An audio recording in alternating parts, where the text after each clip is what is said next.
Hikayat Indra Bangsawan. Tersebutlah perkataan seorang raja yang bernama Indra Bungsu dari negeri Kobar Syarial. Setelah berapa lama di atas kerajaan, tiada juga beroleh putra.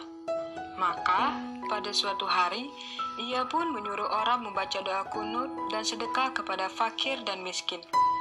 Pada akhirnya, Tuan Putri Siti Kendi pun hamilah dan bersalin 2 orang putra laki-laki. Adapun yang tua, keluarnya dengan panah, dan yang muda dengan pedang.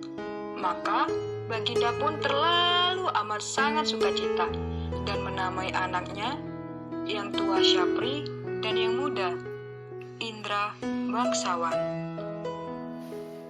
Maka anak kanda Baginda yang 2 orang itu pun sampailah usia 7 tahun dan dititahkan pergi mengaji kepada Mualim Sufyan.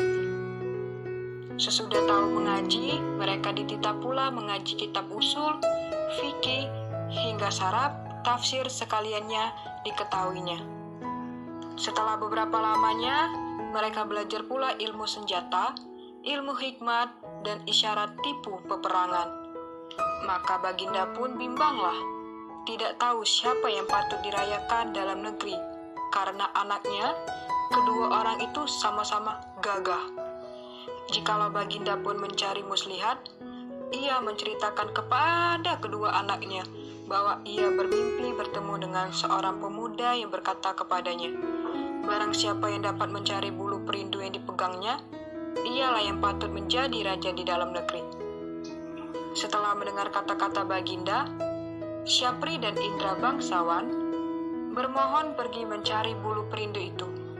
Mereka masuk hutan, keluar hutan, naik gunung, turun gunung, masuk rimba, keluar rimba, menuju ke arah matahari hidup. Maka datang pada suatu hari, hujan pun turunlah dengan angin ribut, taupan, kelam kabut, dan tiada kelihatan barang suatu pun. Maka Syahperi dan Indra Bangsawan pun bercerailah. Setelah teduh hujan ribut, mereka pun pergi saling cari-mencari. Tersebut pula perkataan Syahperi yang sudah bercerai dengan saudaranya Indra Bangsawan. Maka ia pun menyerahkan dirinya kepada Allah Subhanahu wa Ta'ala dan berjalan dengan sekuat-kuatnya. Beberapa lama di jalan, sampailah ia kepada suatu taman dan bertemu sebuah mahligai. Ia naik ke atas mahligai itu dan melihat sebuah gendang tergantung. Gendang itu dibukanya dan dipukulnya. Tiba-tiba ia terdengar orang yang melarangnya memukul gendang itu. Lalu diambilnya pisau dan ditorehnya gendang itu. Maka Putri Ratnasari pun keluarlah dari gendang itu. Putri Ratnasari menerangkan bahwa negerinya telah dikalahkan oleh Garuda. Itulah sebabnya ia ditaruh orang tuanya dalam gendang itu dengan suatu cembul. Di dalam cembul yang lain ialah perkakas dan dayang-dayangnya. Dengan segera Syahperi mengeluarkan dayang-dayang itu. Tatkala Garuda datang, Garuda itu dibunuhnya. Maka Syahperi pun duduklah berkasih-kasihan dengan Putri Ratnasari sebagai suami istri dihadap oleh segala dayang-dayang dan inang pengasuhnya. Tersebut pula perkataan Indra Bangsawan pergi mencari saudaranya. Ia sampai di suatu padang yang terlalu luas. Ia masuk di sebuah gua yang ada di padang itu dan bertemu dengan seorang raksasa. Raksasa itu menjadi neneknya dan menceritakan bahwa Indra Bangsawan sedang berada di negeri antah berantah yang diperintah oleh Raja Kabir. Adapun Raja Kabir itu takluk kepada Buraksa dan akan menyerahkan putrinya, Putri Kemalasari, sebagai upeti. Kalau tiada demikian, negeri itu akan dibinasakan oleh Buraksa. Ditambahkannya bahwa Raja Kabir sudah mencanangkan bahwa barang siapa yang dapat membunuh Buraksa itu akan dinikahkan dengan anak perempuannya yang terlalu elok parasnya itu. Hatta berapa lamanya Putri Kemalasari pun sakit mata, terlalu sangat. Para ahli nujum mengatakan hanya air susu harimau yang beranak mudalah yang dapat menyembuhkan penyakit itu. Baginda bertitah lagi. Barang siapa yang dapat susu harimau beranak muda, ialah yang akan menjadi suami Tuan Putri.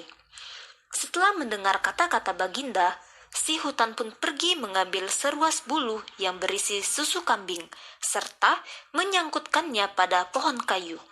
Maka ia pun duduk menunggui pohon itu.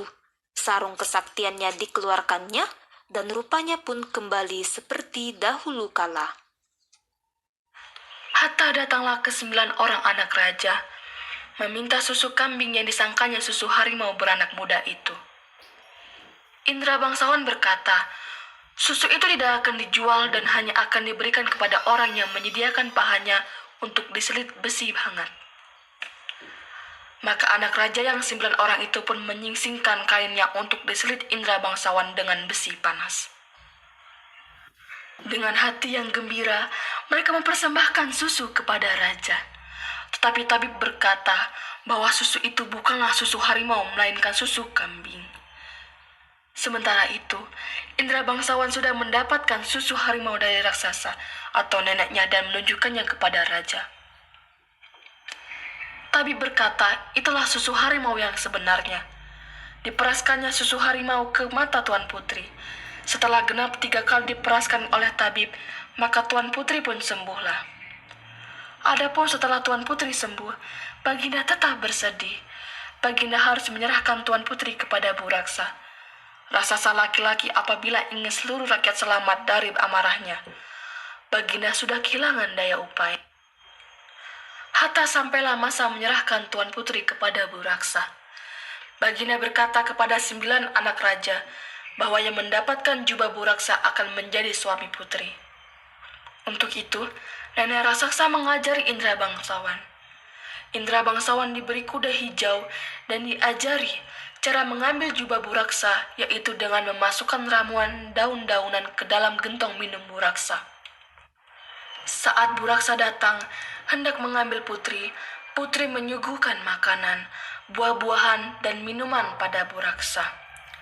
Tergoda sajian yang lezat itu tanpa pikir panjang, Buraksa menghabiskan semuanya, lalu meneguk habis air minum dalam gentong. Tak lama kemudian Buraksa tertidur. Indra bangsawan segera membawa lari putri dan mengambil jubah Buraksa. Hatta Buraksa terbangun, Buraksa menjadi lumpuh akibat ramuan daun-daunan dalam air minumnya. Kemudian 9 anak raja datang. Melihat Buraksa tak berdaya, mereka mengambil selimut Buraksa dan segera menghadap raja. Mereka hendak mengatakan kepada raja bahwa selimut Buraksa sebagai jubah Buraksa. Sesampainya di istana, Indra bangsawan segera menyerahkan putri dan jubah Buraksa. Hatta raja mengumumkan hari pernikahan Indra bangsawan dan putri. Saat itu 9 anak raja datang. Mendengar pengumuman itu, akhirnya mereka memilih untuk pergi. Mereka malu kalau sampai niat buruknya berbohong diketahui raja dan rakyatnya.